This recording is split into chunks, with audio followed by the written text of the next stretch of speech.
I heard the scream before I saw her, and when I turned around I swear the earth itself shook. There she was, Karen from the HOA, sprinting across my field, arms flailing, shrieking like she'd seen a ghost. But it wasn't a ghost, it was a 2,000-pound Angus bull named Samson who didn't appreciate uninvited guests. 1 second she was standing smugly by the hole she'd cut into my ranch fence, and the next she was running like her Pilates class depended on it, with a thunderous beast gaining on her fast. Her designer sun hat went flying, her clipboard snapped in two, and I just stood there, coffee in hand, watching the show of a lifetime, wondering if I'd need to call the sheriff or just sell tickets next time.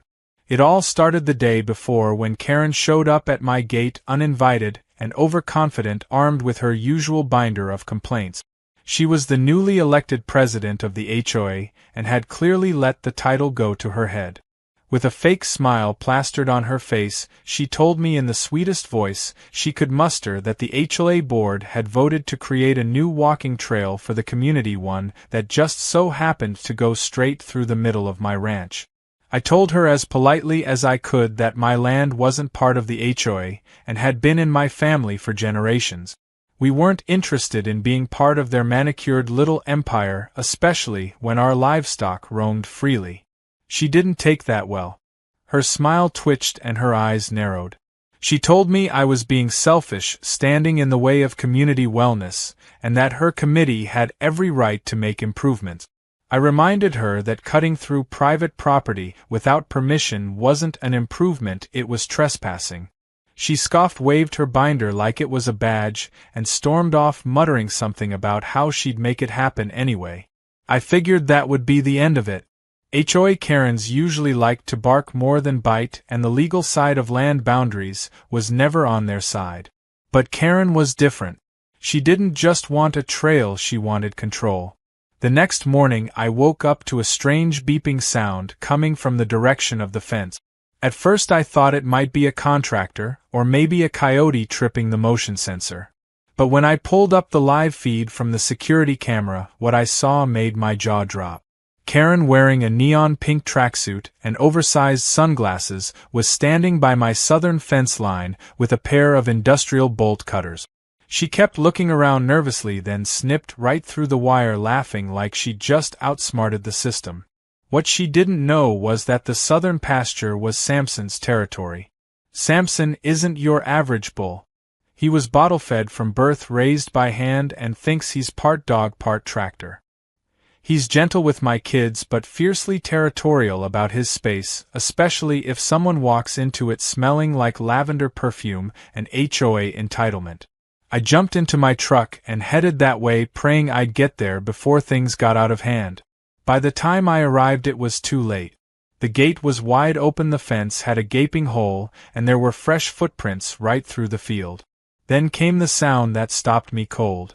A high-pitched scream echoing over the hills, followed by a deep bellow that shook my chest. Karen came flying over the ridge like a horror movie extra being chased by death itself. Her clip-on name badge had somehow lodged itself in her hair, and she was clutching her phone like it might save her soul. Hot on her heels was Samson, ears pinned back, snorting like a freight train, eyes locked on the intruder. I stood frozen, unsure whether to laugh or intervene. My ranch hand Miguel, who had been fixing the barn roof, leaned over and muttered, "You think she's fast enough to make it back to the HOA gate?" I shrugged and said, "Depends on how many yoga classes she's skipped." Thankfully Samson wasn't out for blood. He's a showman more than a killer. He gave her a good chase, a few close charges, and even kicked up a cloud of dust so thick she tripped and face-planted right into a patch of horse nettles. By the time I reached her she was bruised, scraped, and absolutely livid. She pointed at me, wheezing, You let that thing attack me." I calmly reminded her that she had trespassed, illegally cut my fence, and wandered into a live pasture. She tried to stand up and slipped again, swearing under her breath and vowing lawsuits as if her HOA status would protect her from Texas livestock law. I called the sheriff, not to press charges but to document the damage. Sheriff Dawson had been a friend of the family for years, and when he saw the footage from the security cam he burst out laughing. He said, and I quote, "Now that is karma on four legs." Karen demanded that he arrest Samson. The sheriff blinked twice, then said, "Lady, that bull's got more right to be here than you do." She threatened to sue everyone, the county, the sheriff, even Sampson. Dawson offered to take her to the ER or escort her back to her house. She sulked all the way home trying to save face, but everyone in town had already heard about the incident within an hour. Later that evening the footage went viral. One of my cousins uploaded it to Reddit under entitled people, and it took off like wildfire. The comments were brutal, hilarious, and surprisingly supportive. People started calling Sampson the HOA Avenger, and Karen's neon pink chase scene became a meme overnight. News crews even started calling, asking for interviews. I politely declined, but I did let Sampson pose for a few pictures near the repaired fence line, looking majestic and mildly amused. Karen, on the other hand, went radio silent, which only made things more suspicious. That's when I realized this wasn't over. Not by a long shot. Karen wasn't the type to back down after humiliation. No, she was going to retaliate. I could feel it. And if she thought getting chased by a bull was the worst part of her week, she was about to find out just how stubborn ranch folk can be, especially when you mess with their land, their livestock, and their fences. The battle lines were drawn, and Chapter 1 of the HOA saga had ended not with a lawsuit, but with a bull charge and a face full of nettles. I had a feeling the next chapter was going to be even crazier. The morning after Karen's impromptu bull run felt like the calm before a different kind of storm. The skies were clear, the cows were grazing peacefully, and Sampson stood near the fence line, chewing cud with the smug air of someone who knew he was a viral sensation. I half expected him to ask for a manager, except in this case, he was the manager. My phone hadn't stopped buzzing since the video hit Reddit. Messages poured in from folks I hadn't spoken to in years, congratulating me on raising the most legendary HOA defense system ever seen. Even a ranch supply store offered to sponsor Sampson's feed in exchange for a photo of him wearing one of their branded cowboy hat. I laughed, but deep down I knew the real trouble wasn't over. Karen wasn't someone who backed down after humiliation. No, she was the type who would double down. And when someone with power issues has a bruised ego, things tend to get messy. Sure enough, by mid-morning, a white SUV with tinted windows rolled slowly down the dirt road, carefully avoiding cow patties as if even stepping in manure would stain its suburban soul. Out stepped Karen, this time with backup. A man in a polo shirt with a clipboard and a woman in oversized sunglasses who looked like she hadn't smiled since the Clinton administration. Karen's ankle was wrapped in a brace and her expression screamed performative pain. She limped toward my front gate like she was entering a courtroom and not a ranch. I didn't even need to ask what she wanted.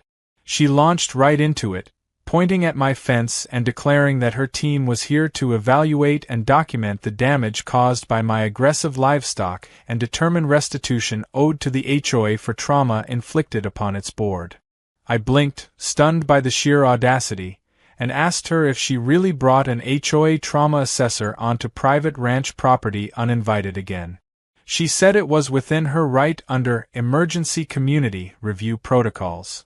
I told her the only thing she'd be reviewing was the back of the no trespassing sign, which she was welcome to read on her way out. Karen refused to leave and began filming me with her phone. She narrated in a dramatic voice, claiming I was endangering community members and harboring dangerous animals without proper fencing. Her camerawoman friend zoomed in on Sampson in the background, who lifted his tail and dropped a fresh pile in full view. That moment, perfectly timed, broke my patience. I stepped inside, grabbed a folder with the county maps, and came back out. I laid it flat on my truck hood and showed them exactly where the property line was. My ranch wasn't part of the HOA. Never had been. The original land deeds predated their subdivision by 30 years. Karen stared at the map like it was written in ancient Sanskrit, trying to argue the edges didn't look right. I told her if she wanted to contest it, she could take it up with the county surveyor. And good luck, since he was my cousin Jimmy, and he had already certified the line last year when I installed motion sensors and reinforced the southern fence. The man with the clipboard tried to speak, but Karen shushed him like he was a toddler mouthing off at church. She turned back to me and said, "This isn't over. We're going to the HOA board. You're being served with a formal community grievance." I shrugged and told her to make sure she spelled my name right on the paperwork. As they drove off, kicking up dust and more attitude than horsepower, I felt the familiar knot of frustration twist in my gut. It wasn't just about the fence anymore. Karen was on a mission to prove she had authority over everything, even things that clearly weren't hers. That kind of thinking is dangerous, especially when it's combined with the HOA's tendency to bully people into submission. I called Sheriff Dawson and gave him the rundown.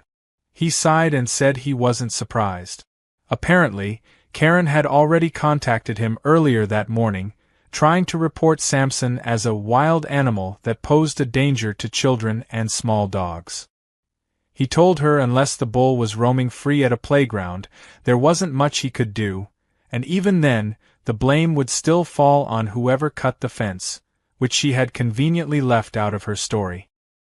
He offered to send a deputy by to document Karen's second intrusion, just in case this escalated further. I thanked him and hung up, my thoughts racing faster than my ATV. Karen wasn't going to stop until she either won or got herself banned from every pasture in the county. To get ahead of her nonsense, I called in Miguel, and we set up additional security cams on the southern perimeter. We added motion detectors linked to a solar-powered horn system that let out a loud blast every time someone stepped inside the restricted zone. We even posted new warning signs that read "Live Bull. Not friendly. Trespassers may be chased or filmed." It wasn't exactly subtle, but subtle didn't work on Karen. Around noon, we caught a false trigger on the system, and when I reviewed the footage, I nearly spit out my sandwich. Karen's little entourage had returned and was tiptoeing near the edge of the fence line, tossing apples into the field like they were trying to bait Samson to the fence. He ignored the fruit but kept a close eye on them, snorting occasionally as if to say keep pushing your luck. That night, I uploaded the second clip to Reddit. It exploded just as quickly as the first. People speculated that Karen was trying to provoke the bull again so she could claim he was aggressive and get him removed.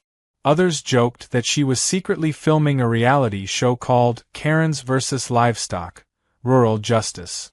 A few even started a petition to make Samson the official mascot of anti-HOA resistance. It was all hilarious, but I knew I had to keep things grounded. If she pulled something truly stupid, someone could get hurt, or worse, try to sue me for it. 2 days later, an official envelope arrived. Inside was the grievance letter Karen had promised. It was printed on HOA letterhead and listed 7 infractions I had allegedly committed, including unkempt pasture visible from community roads, a livestock fence too intimidating in appearance, and allowing a hostile animal to exist within visual range of family spaces. I stared at it for a full minute before laughing so hard I had to sit down. It was nonsense, but it was well-organized nonsense. That's when I knew Karen wasn't just bluffing. She had the board backing her, at least on paper, and if I didn't shut this down quickly, they'd find some underhanded way to make life difficult. The next morning, I met with my lawyer, a sharp-witted woman named Denise, who grew up wrangling cattle and suing insurance companies. She read the grievance and rolled her eyes so hard I thought she might fall out of her chair. She said, "You want to hit back or hit hard?" I told her both. That same afternoon, we filed a countersuit for trespassing, property damage, attempted harassment, and livestock endangerment.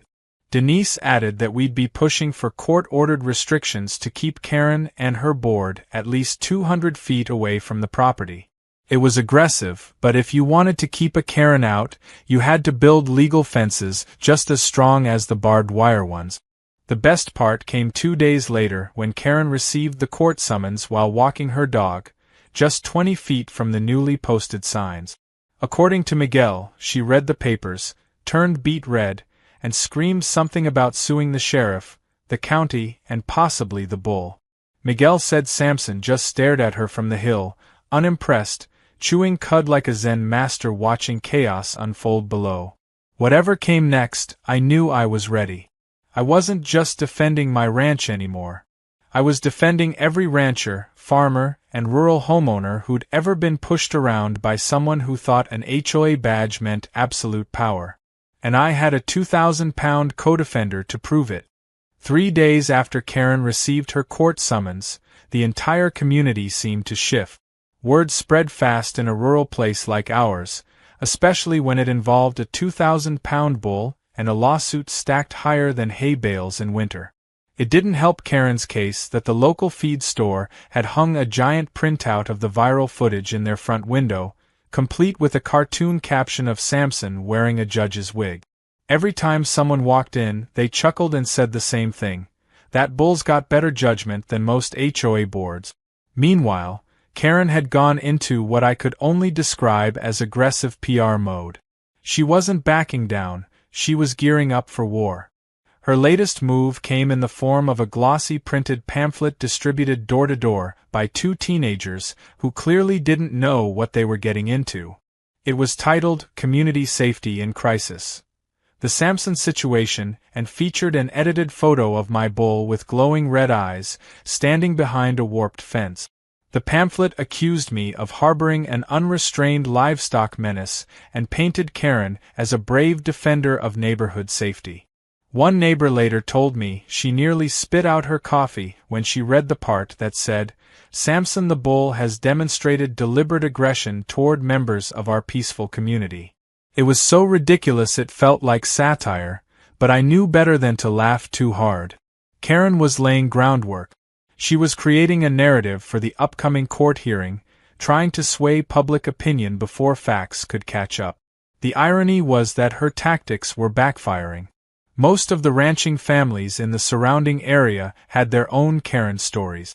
People were tired of being bossed around by someone who'd lived in the county for less than 3 years but acted like she owned every tree and trail.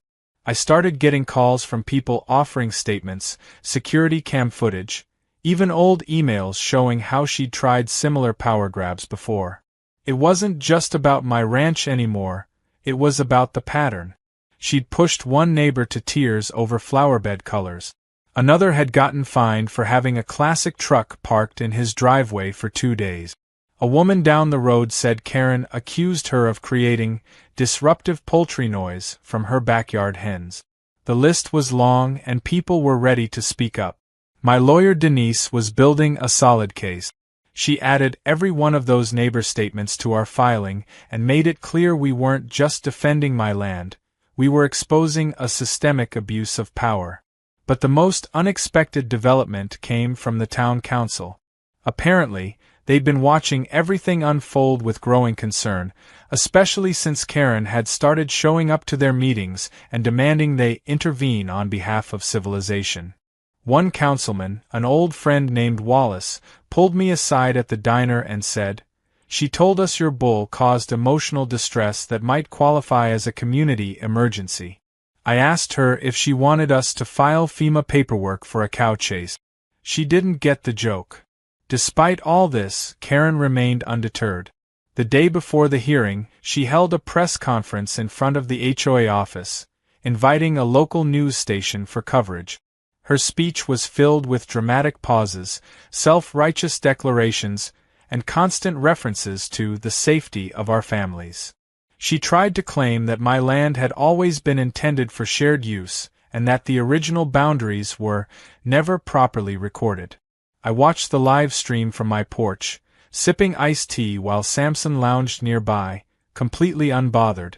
At one point during her speech, a goat from a neighboring property wandered into the frame, knocked over her podium, and bleated into the mic. The reporter barely kept it together. The clip of Karen yelling at the goat hit social media within hours. Court day arrived with more anticipation than the county fair. The courthouse parking lot was packed, and someone even brought lawn chairs, like they were expecting fireworks. Inside the courtroom, Karen strutted in with her brace tightened dramatically and a neck pillow slung around her shoulders for extra effect. Her lawyer looked nervous, flipping through folders and whispering to her in a tone that said, "Please don't speak unless I ask you to." Denise, meanwhile, was calm and collected, carrying only 2 files and a flash drive. I nodded at a few familiar faces seated in the audience. Neighbors, ranchers, even a couple of small business owners who'd dealt with Karen's nonsense in the past. It was clear this wasn't just about fences and bulls anymore. It was about standing up to someone who thought rules only applied to other people. The judge, an older gentleman with no patience for drama, asked both parties to present opening statements. Karen's lawyer began with a carefully rehearsed tale of emotional damage, repeated trespassing incidents, and claims that Sampson had charged with lethal intent. Karen couldn't resist adding her own voice midway through, describing how she'd feared for her life and believed the bull had been trained to attack. The judge raised an eyebrow and asked, "Are you suggesting the animal is trained to assault specific humans?" Karen hesitated, then said, "I wouldn't put it past him." Someone in the back coughed hard enough to sound suspiciously like a laugh. Then it was Denise's turn. She calmly laid out the timeline, starting with the original property deeds that showed my land had never belonged to the HOA. She showed footage from both the first and second incidents, highlighting how Karen cut the fence and knowingly entered an area clearly marked with warning signs. Denise also introduced the motion sensor data, the neighbor statements, and even the viral videos, not for spectacle, but to show public awareness of the event's context. The clincher came when she played the audio of Karen's news appearance where she admitted teaching the rancher a lesson. The judge paused the playback and stared over his glasses. "Teaching a lesson by breaking and entering?" he asked. Karen's lawyer sank an inch lower in his seat. By the time the judge ruled in our favor, it felt less like a victory and more like a long overdue reset. The court ordered Karen and the HOA to pay damages for fence repair, emotional distress due to malicious claims, and legal fees. The judge also signed off on a protective order restricting the HOA from initiating any further contact without a mediator present. As we left the courthouse, cameras flashed and reporters swarmed Karen, but she kept her head down. One asked if she planned to appeal. She snapped, "This isn't over," then stormed off, ironic, considering how very over it was. Later that evening, back on the ranch, I poured a drink and sat on the fence near Sampson's pen. He sauntered over, headbutted my boot gently, and grunted. I told him, "You did good, buddy. You earned that hay." Miguel passed me his phone, showing a new meme that had already gone viral.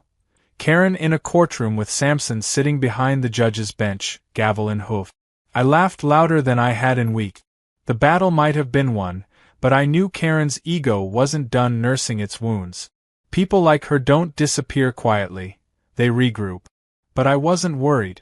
Because this time, the entire town had seen the truth. And next time she tried something foolish, I had the evidence, the support, and one very photogenic bull on my side. It had been 2 quiet weeks since the court hearing, and for a moment, I allowed myself the rare luxury of thinking the dust had finally settled. The lawsuit was behind us, the fence had been reinforced twice over, and Karen hadn't been seen near my property since the judge handed her ego a full public slap. But peace never lasts long when someone like Karen is involved. Just when you think the show's over, she finds another stage to stumble onto, and sure enough, she came back not with a vengeance, but with a paintbrush and a posse. It started one Saturday morning, when I noticed a group of trucks parked unusually close to the shared edge of my land and the HOA community. Men in orange vests were pacing the fence line, holding clipboards and muttering things like property beautification and environmental enrichment. I wasn't surprised when Karen emerged from one of the SUVs, dressed like she was headed to a gardening-themed photo shoot. She had on floral gloves, a pastel visor, and a t-shirt that said, HOA Cares in big block letters. Trailing behind her were a few reluctant HOA volunteers and a hired landscaping crew that looked more confused than committed. I approached the scene cautiously, with Miguel walking beside me just in case things got weird, which, around Karen, was practically guaranteed.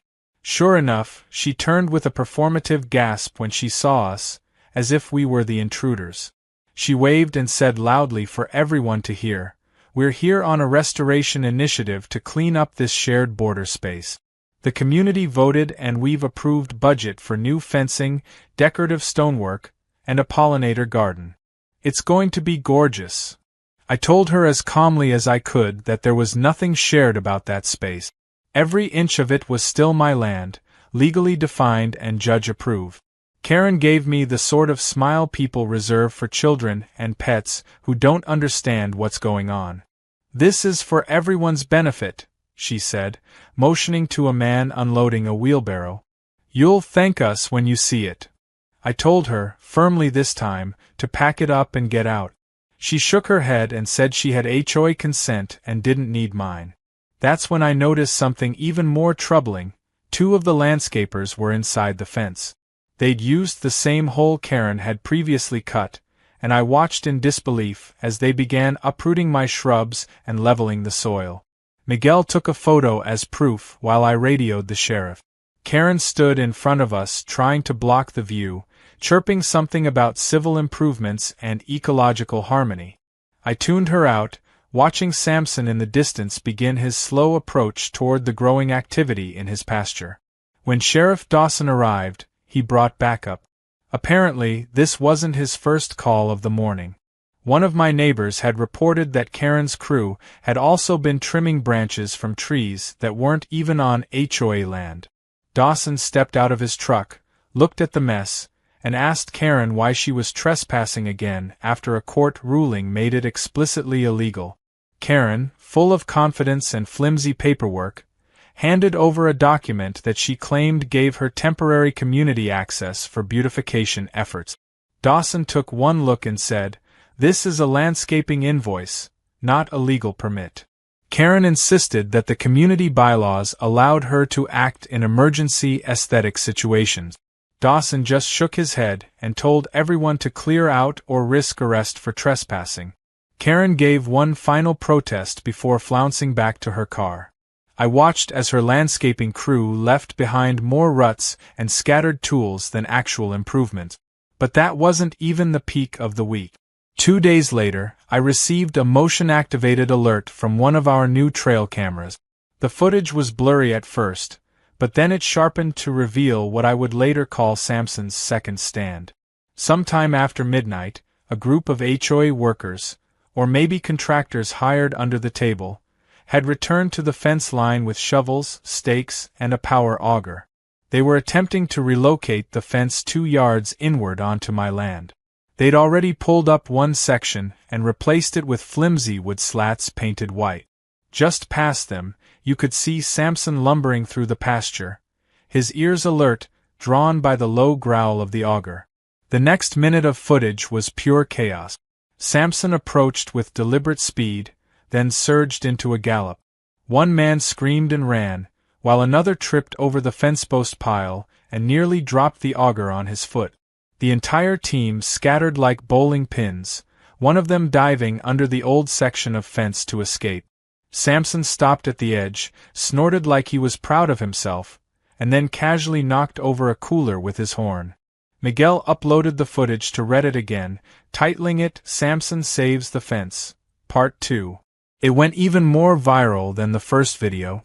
This time, even news outlets outside the state picked it up, dubbing Samson the Bull of Justice. I forwarded the video to Denise, who was already preparing a new motion for court. This one would include additional charges for attempted land seizure, defacing property, and violating the court's restraining directive. Denise was delighted. She said we'd be adding a request for permanent injunction and a financial penalty steep enough to make Karen think twice before ever picking up a pair of gardening gloves again. Karen tried to fight back the only way she knew how, with appearances and noise.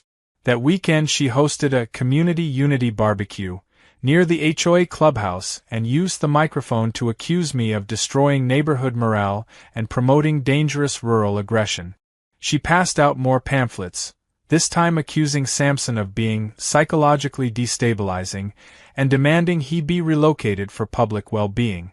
The crowd wasn't exactly on her side anymore. Most folks had seen the videos. Many had even begun making t-shirts that read, "Don't mess with Samson," with an image of his face next to a barbed wire heart. The breaking point came when the mayor himself showed up at my gate unannounced. He stood awkwardly holding a basket of local honey and shook my hand like he wasn't sure if I was about to let a bull loose or offer him a seat. He told me, very diplomatically, that the city council had received multiple complaints from Karen, formal, lengthy, and handwritten, accusing me of running a livestock-based intimidation campaign. I asked him if he believed that. He looked at the camera footage, laughed, and said, "Honestly, your bull's got more common sense than half the folks at our council meetings." He left with a jar of peach preserves and a promise to review HOA boundaries personally. That night, I installed 2 more cameras and reinforced the entire southern section of the fence with new steel posts. I posted fresh signs with a clearer message: "No trespassing. This is Samson's land. You are merely passing through." For good measure, I added motion-activated sprinklers to soak anyone foolish enough to come too close. It wasn't about intimidation, it was about deterrence. Karen had declared war over aesthetic. I was just defending what was mine, with the help of a bull who had better instincts than any HOA committee. As the sun set over the hills, I watched Samson settle near the edge of the pasture, his bulk outlined against the orange light. He looked peaceful but alert, always aware. He didn't chase drama, he responded to it. And somehow, in the middle of all this absurdity, he had become more than a bull. He was a symbol, a guardian, and the undisputed sheriff of our land. I didn't know what Karen would try next, but I knew this much: she would never see the end of this coming. Because the bigger the ego, the louder the fall. And Samson was always listening. The morning of the final hearing dawned with a breeze sharp enough to cut through the tension that had quietly settled over the whole town. You could feel it in the air, in the way people watched their fences a little closer and kept an extra eye on their doorstep. Karen had officially crossed the line from nuisance to liability, and her antics weren't just HOA theater anymore, they were drawing real legal heat.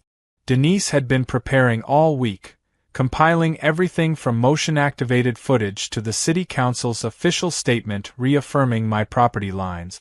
Samson, unaware of the stakes but somehow still part of the legend, had been calm and steady, like he knew the curtain was about to fall.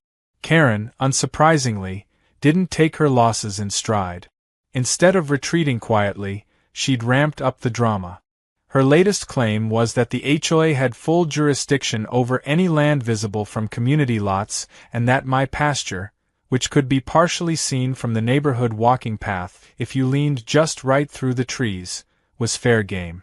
She mailed out a newsletter printed in bold red ink with the headline, "A Community Under Siege," and beneath it, a photo of Samson from the viral video framed as if he were lunging toward the camera like a monster in a B-grade horror flick. Below the image was a quote, "We must act now before disaster strikes." She signed it with her title, as always, President of the Evergreen Bluffs HOA. The problem was, nobody was buying it anymore. Her credibility had eroded faster than fence posts in a flood. Neighbors who had once stayed quiet out of courtesy or fear of fines were now organizing against her. A petition to remove her as HOA president had racked up more signatures than expected, and the local council, fed up with being dragged into her squabbles, had formally asked her to cease unsolicited communications. But Karen wasn't letting go. Power, even imagined power, had a grip on her that wouldn't break easily. That day at the courthouse, the tension wasn't just between Karen and me. It hung thick in the room, like the whole town had shown up to see justice finally catch up with arrogance. She strutted in wearing what looked like a neck brace, though no one had seen her wear it before. Her lawyer followed behind looking worn down, like a man who'd tried reasoning with a wildfire and got smoke in his eyes for the effort. Denise gave me a look, part smile, part smirk, and whispered, "Ready to end this?" I nodded. We were both tired of the spectacle. The hearing wasn't just about trespassing this time. It had expanded to include vandalism, unauthorized land modification, defamation, and breach of the restraining directive. Denise wasted no time presenting the footage from the midnight fence relocation, including enhanced night vision clips of Karen overseeing the operation with a flashlight like she was directing an art installation. The judge, flipping through printed images of Karen standing inside my property line, finally spoke the words everyone had been waiting for. He called her actions reckless, willfully deceptive, and dangerous. He asked her if she had any legal documents supporting her claim that HOA aesthetics justified entering private ranchland. Karen stood up, adjusted her neck brace for effect, and tried to explain that it was about preserving the view for the community. The judge interrupted her. This court does not rule based on your view preferences. This is land law, not window dressing. Her lawyer tried to salvage what little ground they had left, suggesting that perhaps mediation could resolve the matter. But the judge had already made up his mind. He ruled in my favor on all counts and imposed a penalty that was far from symbolic. Karen and the HOA were ordered to pay damages for property destruction, to issue a formal written apology, and to replace every square foot of disrupted fencing, under my supervision and approval. Furthermore, the judge granted a permanent injunction barring Karen or any HOA representative from coming within 300 feet of my property without a law enforcement escort. It was more than a win. It was a complete dismantling of her crusade. But what truly sealed it wasn't what happened inside the courtroom. It was what happened after. As the crowd spilled outside and reporters tried to catch Karen for a statement, she launched into one last meltdown. She accused the judge of being biased, the sheriff of being unprofessional, and me of orchestrating a smear campaign through a bull. Then, with a final flare of drama, she hurled her clipboard onto the courthouse steps and shouted, "This community doesn't deserve me." That clip alone made the evening news. The meme that followed, her storming off while Sampson's photo from the feed store loomed behind her on a billboard, spread like wildfire.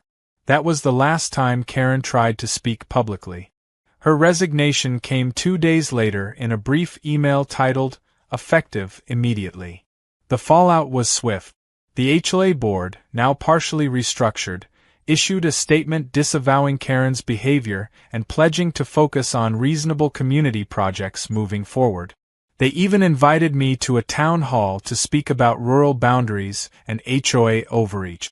I declined the speech but offered to host a community picnic on my land to reset the tone. To everyone's surprise, I wasn't joking. That Saturday, people showed up with coolers, lawn chairs, and folding tables. Kids ran through the fields laughing, while Sampson grazed nearby behind a secure new fence lined with cheerful signs that read, "Home of the Bull that Beat the HOA." Miguel grilled burgers while neighbors who hadn't spoken in months traded stories, now bound by the strange saga of a bull, a broken fence, and a woman who couldn't let go. Denise dropped by, too, holding a mason jar of sweet tea and wearing a t-shirt that said, "Team Sampson." Even the mayor showed up, bringing a plaque from the council that read, "In appreciation of your unshakable fence and your unbelievable patience."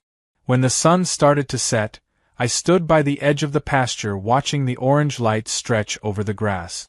Sampson stood calm and steady, munching as if none of it mattered to him. But to everyone else, he was more than just a bull. He was a symbol of boundaries that couldn't be crossed without consequence, of rural pride that wouldn't be trampled by HOA nonsense. He had done what few could. He chased entitlement off its high horse, all without saying a word. As the last guests packed up and the laughter faded into the night, I walked the fence one final time, checking posts, lines, and sensors. Everything was in place. Everything was finally quiet. No Karen, no threats, no cameras flashing in the dark. Just a solid fence, a peaceful bull, and the long-awaited silence of victory. I paused near the gate, looked up at the stars, and smiled. Some battles you win in court. Others you win with barbed wire, and one very determined 2,000-pound guardian. Either way, the message had been sent loud and clear. On this land, respect wasn't optional. It was earned. and if you came uninvited, Samson would make sure you never forgot why that fence was there in the first place.